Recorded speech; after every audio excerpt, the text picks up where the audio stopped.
नमस्कार, hot topic में आपका स्वागत है। मैं हूं अखिलेश शर्मा। बंगाल के दंगल की शुरुआत कर रहे हैं, जहां पर कि विधानसभा चुनाव में अब 15 दिन से भी कम का समय रह गया है।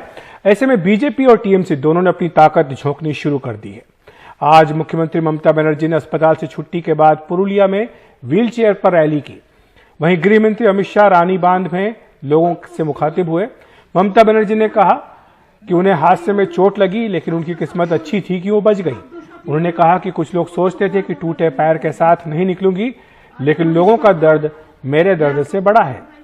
ममता की चोट पर अमित शाह ने रानी बांध में कहा कि उन्हें चोट कैसे लगी वो नहीं जानते, लेकिन ईश्वर से प्रार्थना जरूर करते हैं कि वो जल्द से जल्द ठीक हो जाए। श्री ज्योतिर्मय महतो जी पाए चोट लागार फले किन्तु आमी निर्वाचনের সময় আমি মনে করি আমার শরীরে যন্ত্রণা আছে, কিন্তু আমার যন্ত্রণার থেকেও সাধারণ মানুষের যন্ত্রণা অনেক বেশি। অন্যদিকে বিজেপি একটা পার্টি, গ্যাসের দাম বাড়িয়ে যাচ্ছে, ডিজেলের দাম বাড়িয়ে যাচ্ছে, মানুষ রেশনে গেলে কেরোসিন পাচ্ছে না, কেরোসিন বন্ধ করে দিয়েছে, চাল নেই, গম নেই, আটা নেই, দোকানে কেরোসিন নেই, গ্যাসের দোকানে গ্যাস বিনা পয়সায় চাল পাচ্ছেন, আর সেটা রান্না করতে গেলে কেরোসিন পাচ্ছেন না, আর গ্যাসে রান্না করতে গেলে একটা গ্যাসের দাম 800 টাকা হয়েছে। ব্যাংক বিক্রি করে দিচ্ছ, কয়লা শিল্প বিক্রি করে দিচ্ছ, কয়লা শিল্পীরা কোথায় যাবে?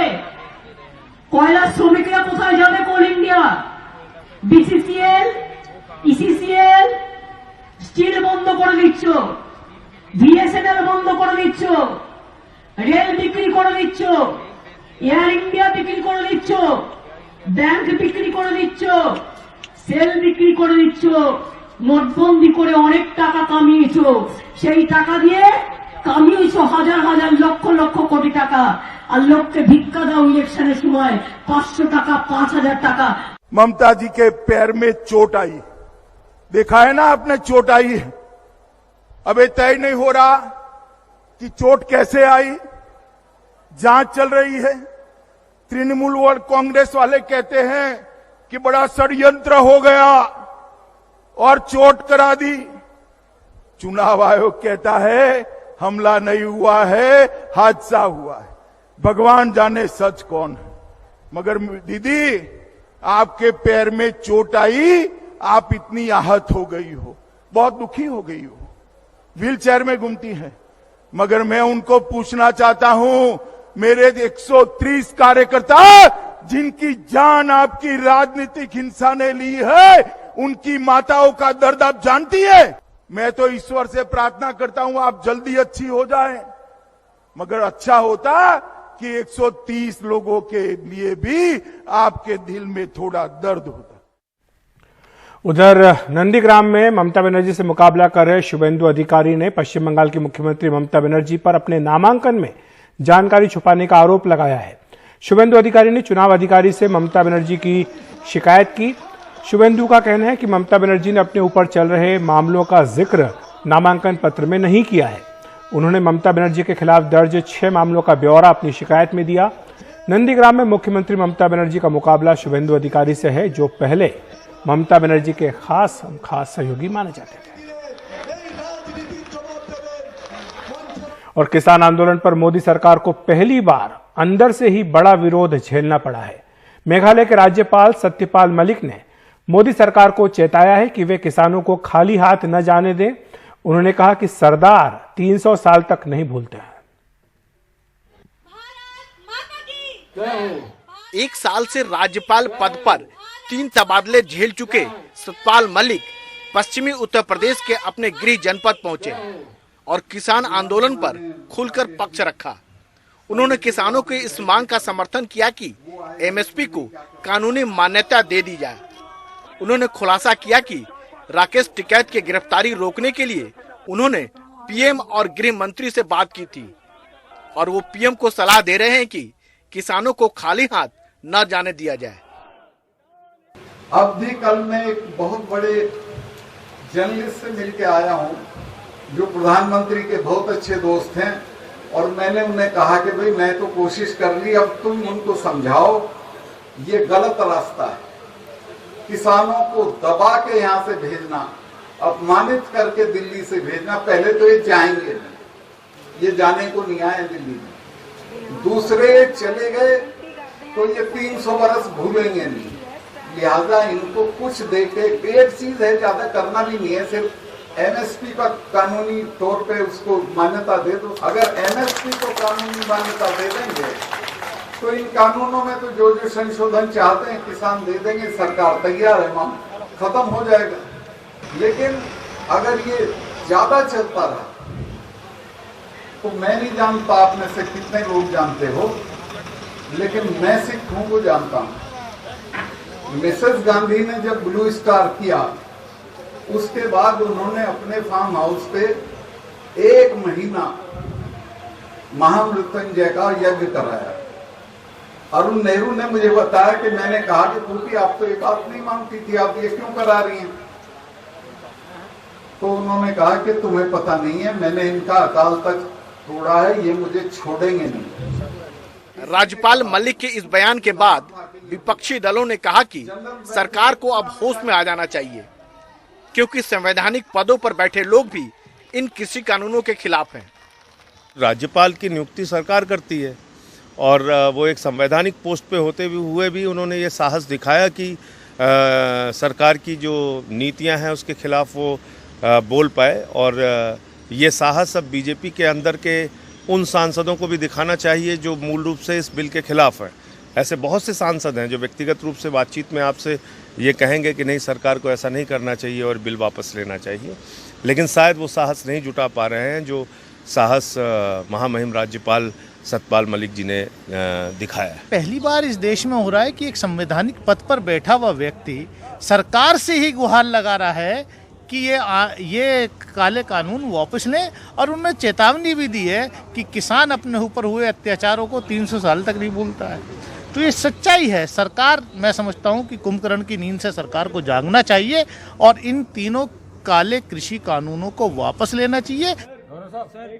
वैसे मलिक अपने विवादास्पद बयानों से अक्सर सुर्खियां बटोरते आए हैं। उन्होंने कहा था कि जम्मू कश्मीर के राज्यपाल केवल शराब पीते हैं और गोल्फ खेलते हैं।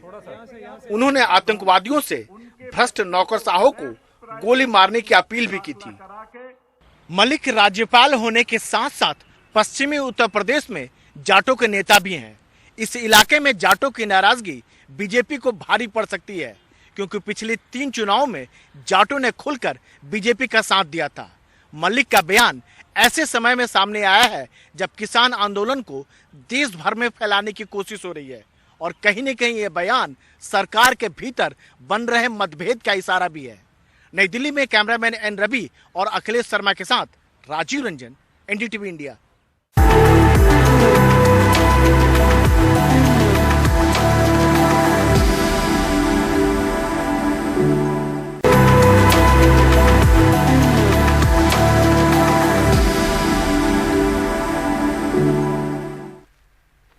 शिया वक्फ बोर्ड के पूर्व अध्यक्ष वसीम रिजवी की उस पीआईएल पर बवाल हो गया है जिसमें उन्होंने सुप्रीम कोर्ट से कुरान की 26 आयतें निकालने की मांग की थी। उनका दावा है कि ये आयतें आतंकवाद सिखाती हैं। इस पर लखनऊ में मुसलमानों के एक इजलास में वसीम को इस्लाम से निकालने का ऐलान हुआ। कहा गया कि उन्हें मुल्क के किसी भी कब्रिस्तान में दफन नहीं होने दिया जाएगा और न ही कोई मौलाना उनके जनाजे की नमाज पढ़ेगा। कुछ लोगों ने रात में वसीम रिजवी की वह कब्र खोद डाली जो उन्होंने जीते जी अपने दफन होने के लिए पहले से बना रखी थी।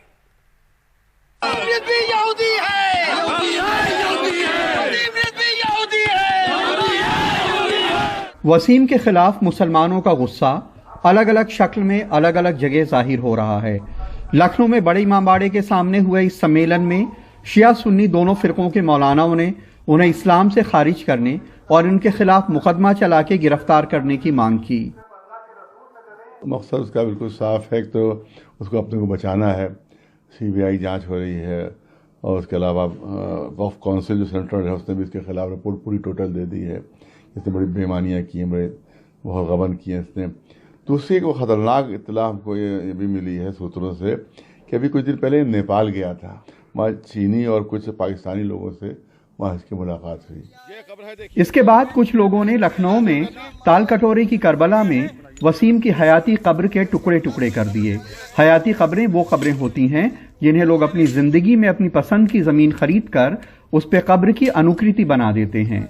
इस विवाद पे वसीम ने वीडियो मैसेज भी जारी किया। हमारे भाई, हमारे बीवी, हमारे बच्चे, हमारे रिश्तेदार सब हमको छोड़ के जा रहे हैं, इसलिए हम भी किसी के जाने की कोई परवाह नहीं करते। हम खुश हैं कि हम हक पर हैं। हम इस लड़ाई को आखिरी दम तक लड़ेंगे और जब तक लड़ेंगे जब तक हम जिंदा हैं। अगर हमको जब भी ये बात महसूस होगी कि ये लड़ाई हम हार रहे हैं तो हम अपना सुसाइड कर लेंगे, लेकिन हम पीछे हटने वालों में से नहीं हैं। कुरान की हर आयत का एक पस मंजर यानी संदर्भ या पृष्ठभूमि है, जिसकी जानकारी के बिना कुरान को समझना नामुमकिन है। उलेमा कहते हैं कि कुरान की जिन आयतों में जिहाद की बात की गई है, वसीम उसे हिंसा से जोड़ रहे हैं, जबकि इस्लाम में मोटे तौर पे 4 किस्म के जिहाद हैं। जिहाद बिन नफ्स यानी अपने अंदर की बुराइयों से जद्दोजहद, जिहाद बिल इल्म यानी ज्ञान हासिल करने के लिए जद्दोजहद, जिहाद बिल माल यानी आर्थिक हालत ठीक करने को जद्दोजहद, जिहाद बिल अमल यानी अच्छे कर्मों के लिए जद्दोजहद। जिहाद बिल अमल की 4 किस्में हैं। पहला, नैतिक मूल्यों के लिए जद्दोजहद। दूसरा, माँ बाप की सेवा के लिए जद्दोजहद। तीसरा, खुदा की इबादत के लिए जद्दोजहद। और चौथा, जुल्म और नाइंसाफी के खिलाफ जद्दोजहद। उलेमा कहते हैं कि जुल्म और नाइंसाफी के खिलाफ जिहाद के लिए कुरान की आयतों को गलत तरीके से पेश किया जाता है।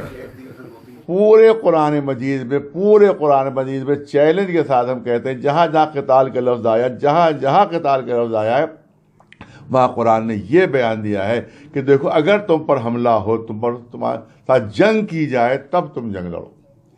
नहजुल बलागा में हज़रत अली ने इरशाद फरमाया है कि देखो, जंग में कभी पहल न करना, जब दुश्मन पहल करे तब तुम डिफर करो। यही रसूलुल्लाह का कौल भी था। उलेमा का इल्जाम है कि वसीम का मकसद हिंदुओं की नजर में मुसलमानों को काबिले नफरत बनाना है, ताकि कम्युनल पोलराइजेशन बढ़े, जिससे उनके नेताओं को चुनावी फायदा हो।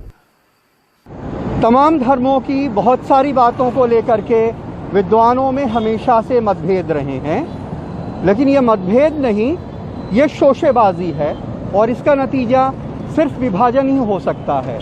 लखनऊ में कैमरामैन राजेश गुप्ता के साथ कमाल खान, एनडीटीवी इंडिया।